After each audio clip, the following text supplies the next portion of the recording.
오늘도 우리에게 은혜를 베푸시는 그 하나님, 우리가 그 하나님을 바라보면서 나아가고 오늘도 그 하나님의 이름을 부르면서 우리가 이 자리에 무릎을 꿇습니다.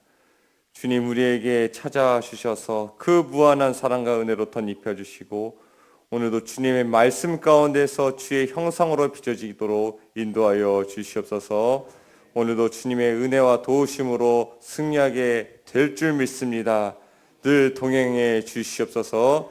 그렇게 하실 주님을 찬양하고 살아계신 예수님의 이름으로 기도 올려드립니다. 아멘. 다 같이 찬양하실 때 찬송가 195장 찬양하시겠습니다.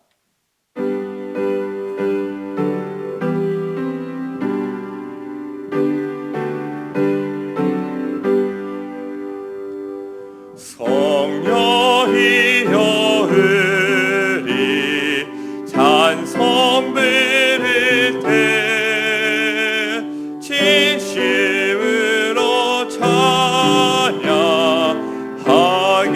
하소서.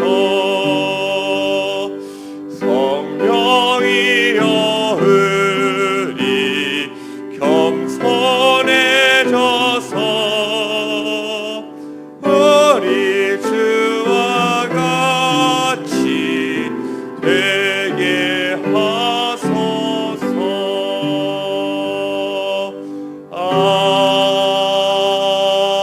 아멘. 오늘 우리가 같이 보실 말씀은 사도행전 2장 14절에서 36절의 말씀입니다. 한 절씩 교독한 후에 마지막 절은 같이 읽겠습니다. 베드로가 11 사도와 함께 서서 소리를 높여 이르되 유대인들과 예루살렘에 사는 모든 사람들아, 이 일을 너희로 알게 할 것이니 내 말에 귀를 기울이라.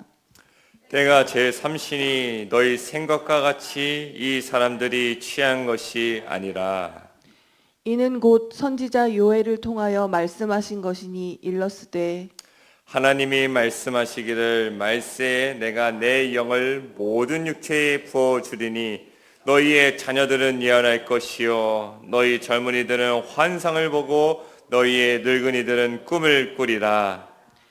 그때에 내가 내 영을 내 남종과 여종들에게 부어주리니 그들이 예언할 것이요 또 내가 위로 하늘에서는 기사를 아래로 땅에서는 징조를 베풀리니 곧 피와 불과 연기로다. 주의 크고 영화로운 날이 이르기 전에 해가 변하여 어두워지고 달이 변하여 피가 되리라. 누구든지 주의 이름을 부르는 자는 구원을 받으리라 하였느니라. 이스라엘 사람들아, 내 말을 들으라. 너희도 아는 바와 같이 하나님께서 나사렛 예수로 큰 권능과 기사와 표적을 너희 가운데서 베푸사 너희 앞에서 그를 증언하셨느니라.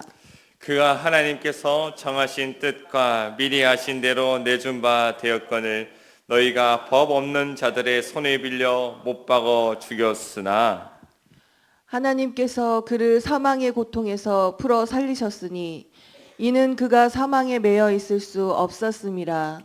다윗이 그를 가리켜 이르되 내가 항상 내 앞에 계신 주를 배웠음이요 나로 요동하지 않게 하기 위하여 그가 내 우편에 계시도다. 그러므로 내 마음이 기뻐하였고 내 혀도 즐거워하였으며 육체도 희망에 거하리니 이는 내 영혼을 음부에 버리지 아니하시며 주의 거룩한 자로 썩음을 당하지 않게 하실 것임이로다. 주께서 생명의 길을 내게 보이셨으니 주 앞에서 내게 기쁨이 충만하게 하시리로다 하였으므로 형제들아 내가 조상 다윗에 대하여 담대히 말할 수 있노니 다윗이 죽어 장사되어 그 묘가 오늘까지 우리 중에 있도다. 그는 선지자라. 하나님이 이미 맹세하사 그 자손 중에서 한 사람을 그 위에 앉게 하리라 하심을 알고 미리 본고로 그리스도의 부활을 말하되 그가 음부에 버림이 되지 않고 그의 육신이 썩음을 당하지 아니하시리라 하더니 이 예수를 하나님이 살리신지라. 우리가 다 이 일의 증인이로다. 하나님이 오른손으로 예수를 높이심에 그가 약속하신 성령을 아버지께 받아서 너희가 보고 듣는 이것을 부어 주셨느니라. 다윗은 하늘에 올라가지 못하였으나 친히 말하여 이르되 주께서 내 주에게 말씀하시기를 내가 내 원수로 내 발등상이 되게 하기까지 너는 내 우편에 앉아 있으라 하셨도다 하셨으니 다 같이요. 그런즉 이스라엘 온 집은 확실히 알지니 너희가 십자가에 못 박은 이 예수를 하나님이 주와 그리스도가 되게 하셨느니라. 하니라. 아멘. 아멘. 아멘. 아멘. 고장이나 성도님께서 하나님의 부르심을 받았습니다. 오늘 입관 예배가 있습니다. 오후 3시 30분에 교회에서 출발한다고 합니다. 우리 같이 예배 드리시고 위로하고자 하시는 성도님들 오후 3시 반까지 교회 앞마당으로 오시면 같이 가서 예배하고 위로할 수 있도록 하겠습니다. 말씀으로 들어가서 군인이 전쟁에 나가는데 총칼을 주지 않고 전쟁에 나가라고 한다면 어떨까요? 그것만큼 불안한 게 있을까요? 무섭죠. 어떻게 싸우라는 것인가? 근데 그 군인에게 총칼을 넘어서서 비행기를 준다. 탱크를 준다. 항공모함을 준다. 그러면 두렵지 않을 것 같아요. 이 항공모함 한 대면 뭐 나라 하나를 정복할 수 있다고 하잖아요. 이처럼 전쟁에 나갈 때 무엇인가 나에게 들려진 것이 있다면 또한 그 무기가 확실한 것이라고 한다면 두렵지가 않습니다. 우리도 마찬가지로 세상 가운데 나아갈 때 복음을 전하고 주님의 사명을 감당할 때 그냥 나가면 어떻습니까? 불안합니다. 무섭습니다. 결코 이길 수 없습니다. 어떻게 세상 가운데서 우리가 복음을 전합니까? 사명을 감당합니까? 근데 우리가 그 세상 가운데 나아갈 때 그냥 나아가는 것이 아니라 하나님께서 우리에게 성령을 주셨습니다. 예수님께서 우리에게 성령을 약속하셨습니다. 성령님을 의지하여서 이 세상 가운데 나가고 성령님이 전하라는 말씀을 가지고서 이 세상 가운데 복음을 전하는 것입니다.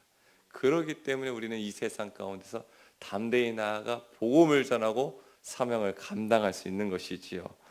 오늘 어제 말씀을 통하여서 보면 특별히 어제 말씀에 오순절날 그 마가의 다락방에 성령님께서 임하셨습니다. 그래서 두 가지의 일이 나타나지 않았습니까? 사람들이 놀라게 되는데 먼저 이 두 가지 일 때문에 놀라죠. 첫 번째, 방언을 했다. 각기 흩어져 있는 디아스포라 유대인들이 그 자신의 고향에서 듣던 그 언어로 말하는 것을 들었다. 근데 두 번째, 그보다 더 놀라운 것이 무엇이냐?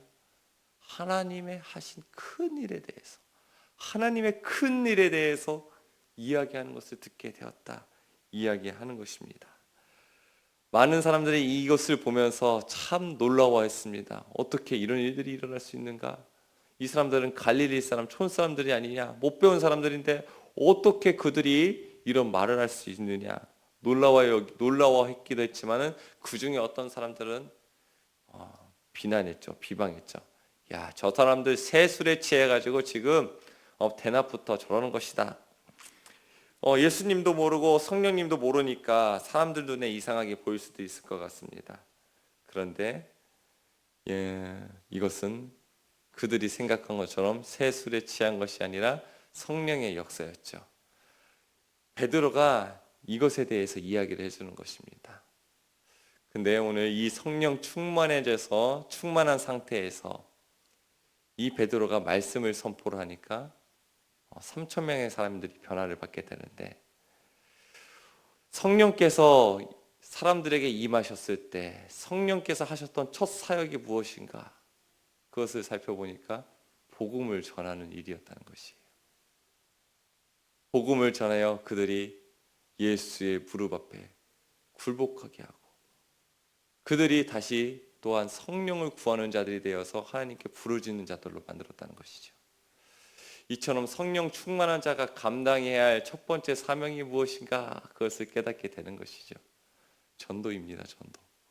복음 전파입니다. 생명을 구하는 것 일이고 그들로 예수 믿게 하는 것. 우리가 성령 받은 사람이 해야 할 일들은 그런 것이라는 것이에요. 바로 영혼을 살려내는 일, 사람을 세워서 하나님의 사람으로서 만드는 일, 그게 성령 받은 사람들이 감당해야 할 사명입니다.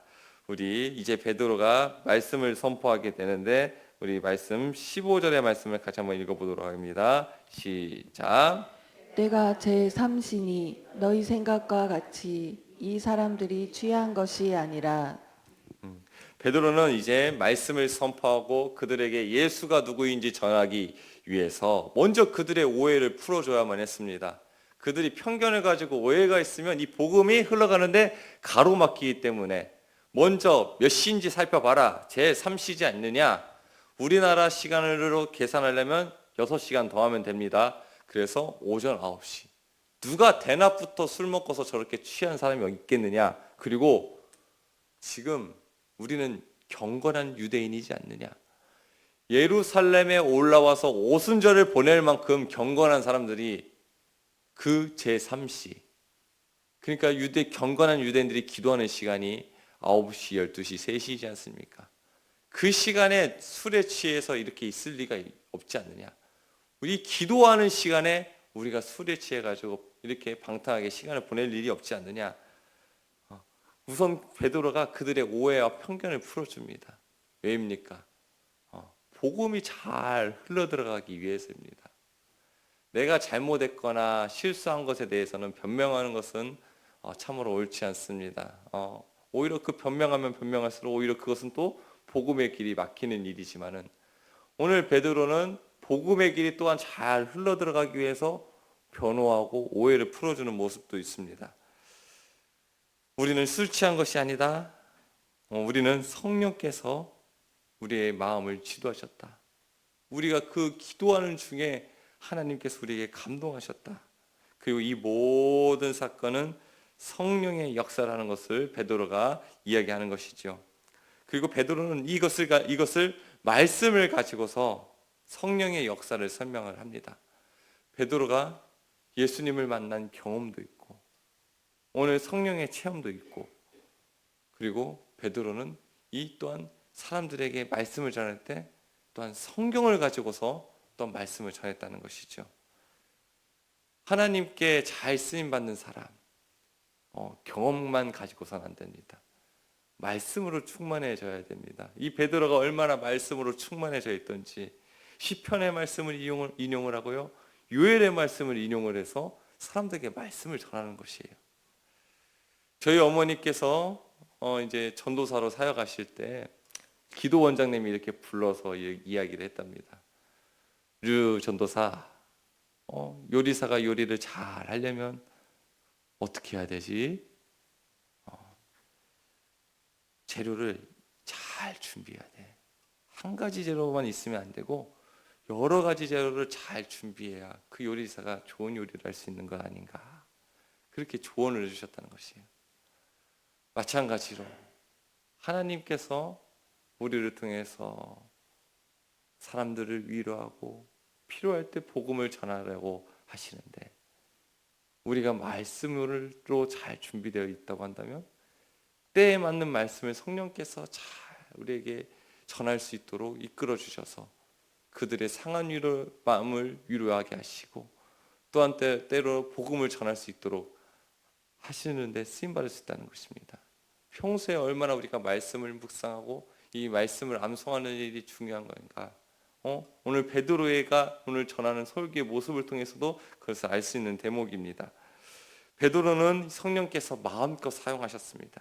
그에게 준비된 재료를 가지고서 성령께서 때와 상황에 맞게 말씀을 선포하게 해주신 것이죠.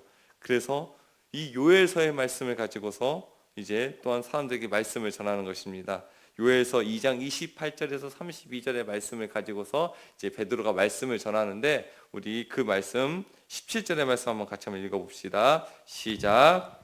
하나님이 말씀하시기를 말세에 내가 내 영을 모든 육체에 부어주리니 너희의 자녀들은 예언할 것이요 너희 젊은이들은 환상을 보고 너희 늙은이들은 꿈을 꾸리라. 아멘. 지금 사람들이 방언을 받고 하나님의 큰 일을 이야기하는 것은 바로 요엘서의 말씀이 지금 성취된 것이다. 지금 선지자 요엘을 통해서 하셨던 약속하셨던 그 성령님께서 오셨기 때문에 지금 사람들이 방언을 하는 것이고 하나님의 큰 일에 대해서 이야기를 하는 것이다. 그 성령은 누가 받았는가? 요엘서의 말씀을 보니까 자녀들이 받았고 늙은이가 받았고 젊은이가 받았고 여종이 받았고 남종이 받았다. 그 사람의 신분, 나이, 성별, 인종에 상관없이 모든 사람에게 성령을 주신다는 그 요엘서의 말씀이 지금 성취된 것이다. 그러니까 지금 너희도 당신도 성령 받을 수 있다. 그 이야기를 하는 것입니다. 그리고 또 너희에게 또 놀라운 선물이 있는데 그것은 바로 구원이다. 이것을 또한 선포하는 것이죠. 21절의 말씀 읽어봅니다. 시작. 누구든지 주의 이름을 부르는 자는 구원을 받으리라 하셨느니라. 아멘. 구원은 특정한 누군가에게만 열린 것이 아니라 남녀노소, 주인이나 종이나 모든 사람이 구원을 받을 수 있다.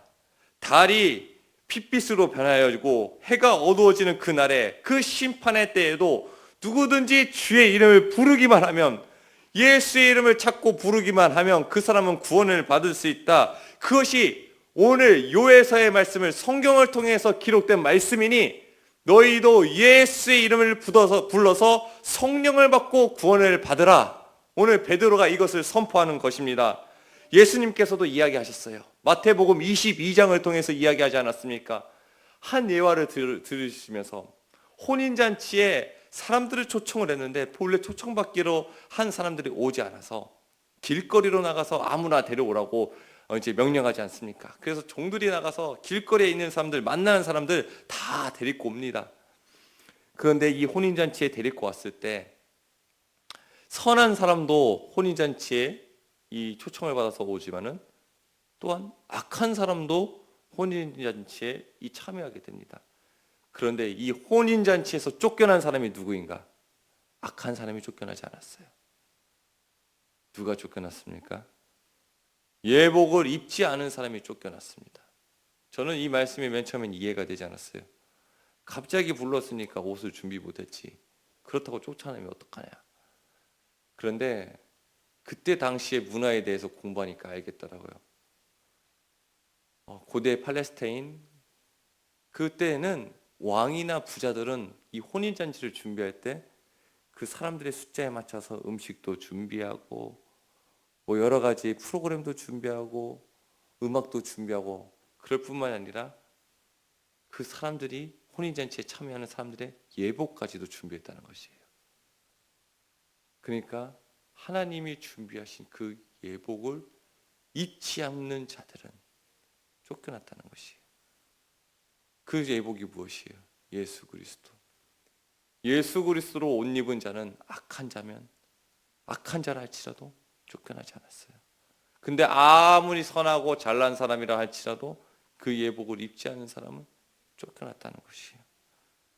누구든지 예수님으로 옷 입으면 구원을 받고 누구든지 예수님으로 옷 입으면 성령을 선물로 받는 것입니다. 그러니까 주의 이름을 부르는 자 누구든지 구원을 받을 수 있다. 그것을 베드로가 선포하고 있는 것입니다. 그 예수님이 누구시기에 우리가 구원을 받고 그 예수의 이름이 무엇이기에 우리가 생명을 얻고 성령을 받을 수 있느냐. 베드로가 또 시편의 말씀을 가지고서 이야기를 합니다. 우리 우선 24절의 말씀을 한번 읽어봅니다. 시작. 하나님께서 그를 사망의 고통에서 풀어 살리셨으니 이는 그가 사망에 매여 있을 수 없었음이라. 거기에 모인 사람들 중에서는 분명 예수님의 살아계셨을 때 사역하셨던 모습들을 본 사람이 있었을 것입니다. 예수님이 큰 이적과 권능을 행하는 것을 보면서 야, 저분 대단한 분이시다. 저건 분명히 하나님의 능력이다. 그때 감동한 사람들이 있었을 것이에요. 그 예수님께서 이 땅에 오신 것, 그것은 하나님의 뜻이었고 하나님께서 예수님에게 큰 권능과 기사와 표적을 나타내게 하신 것이다. 이러한 예수님이 이방인의 손에 넘겨져서 십자가에 못 박아 죽었지만은 그러나 중요한 것은 이 죽으심조차도 하나님이 정하신 뜻이었다. 예수님이 죄 때문에 십자가형을 받으신 것도 아니요, 힘이 없어서 죽으신 것이 아니라 철저히 하나님의 계획 아래에, 뜻 아래 죽으시고, 또한 더 중요한 것은 부활하셨다. 그것을 하는 것입니다. 베드로가 그것을 직접 눈으로 목도한 것을 사람들에게 이야기한 것이죠. 그리고 이것은 내 이야기가 아니라, 또한 나만의 경험이 아니라 시편을 통해서 하나님께서 이미 이야기하신 것이다. 그래서 시편 16편 8절에서 11절의 말씀을 인용하기 시작하는데, 25절에 보니까 다윗이 그를 가리켜, 이미 1000년 전에 다윗이 예수님 메시아를 가리켜서 항상 주를 배웠으며, 예수님께서, 이것은 다윗 자신을 이야기하는 것이 아니라 예수님을 이야기하는 것이죠. 메시아가 항상 하나님을 배웠으며 하나님이 그를 요동하지 않게 하시고 그의 육체도 썩지 않게 하셨다는 그 사실이 이미 다윗의 시편을 통해서 증언된 말씀이다. 또한 그 예수님께서 승천하시어 모든 정권을 가지고서 우리에게 성령을 부어주시는데, 그것도 내 이야기가 아니라 이미 하나님께서 예정하신 대로 시편 1절이 이것을 증언하는 것인데, 내가 내 원수로 내 발등상에 되게 하기까지 너는 내 우편에 앉아있으리라 하셨도다 하였으니, 하나님께서 미리 예정하신 일이 이루어져서 이 땅에 메시아를 보내셨고, 그 메시아가 부활하여 승천하시어 모든 정권을 가지고 이 세상을 다스리시며 그 예수님의 모든 정권을 가지고서 구원하시는데, 그 예수님이 오늘 우리에게 성령과 구원을 베푸시니 너희는 성령을 받고 구원을 받으라. 어떻게 받느냐? 주의 이름을 부르는 모든 자에게 주신다는 약속을 믿고 예수님을 주인으로 모시고 그분을 의지해라, 이 이야기를 하는 것입니다. 그렇습니다. 하나님께서는 우리에게 이 성령과 구원을 약속하셨습니다. 오래전부터 하나님께서 모든 육체와 모든 사람을 구원하시기 위해 계획하셨고 이 땅에 예수님을 보내주셨습니다. 이 예수님만이 참된 소망이고, 예수님을 통해서 우리는 성령을 받을 수 있고 예수님을 통해서 생명을 얻고 구원을 얻을 수 있도록 하나님께서 그 은혜를 열어주셨습니다. 그러기에 우리에게 하나님이 원하시는 것은 단 한 가지, 예수님을 의지하기를 원한다는 것이에요. 그 예수님의 이름을 부르기를 원하신다는 것입니다. 그러니 어찌 우리가 예수의 이름을 오늘 또 외치지 않을 수 있겠습니까? 예수님을 어찌 내 인생의 기꺼이 주인과 왕으로 모시지 않을 수 있겠습니까? 오늘도 우리가 그 예수님의 이름을 자랑하며 예수님의 이름을 힘입어서 주의 보좌 앞으로 담대히 나아가는 것입니다. 오늘도 그 예수의 이름을 부름으로써 성령의 다스림 가운데서 오늘도 구원의 감격과 기쁨을 누리는 우리 모든 빛과 소금의 성도님들 되시기를 바라겠습니다. 같이 기도하겠습니다.